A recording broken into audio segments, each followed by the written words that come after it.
Viralnya kisah Ahnaf Arafif, wanita menikahi wanita di Jambi dan mengaku warga Bandar Agung, Lahat, Sumsel, cukup membuat warga heboh. Namun demikian, Erayani, pria jadi-jadian yang menipu NA dengan mengajak menikah siri hingga berumah tangga selama 10 bulan, belum bisa dipastikan kebenarannya sebagai warga Lahat. Untuk diketahui, Kelurahan Bandar Agung sendiri cukup luas dan merupakan pusat kota Lahat.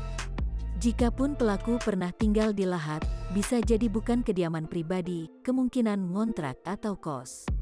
Kronologi terbongkarnya identitas suami NA.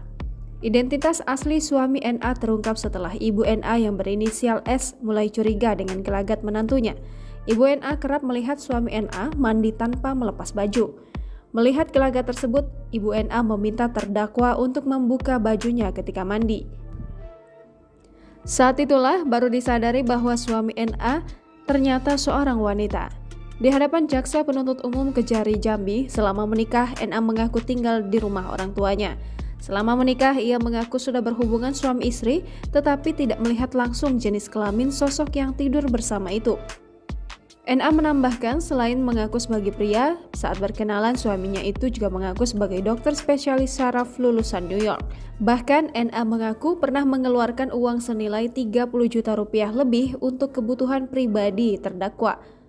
Sementara itu, Ibu NA menjelaskan proses nikah siri anaknya tersebut berlangsung di rumahnya di Kenali Asam Bawah, Kota Jambi pada 18 Juli 2021 lalu.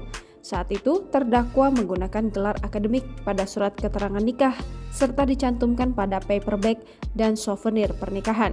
Atas perbuatannya, suami NA didakwa dan diancam pidana sebagaimana diatur dalam pasal 93 JO pasal 28 ayat 7 Undang-Undang Nomor 12 Tahun 2012 tentang Pendidikan Tinggi.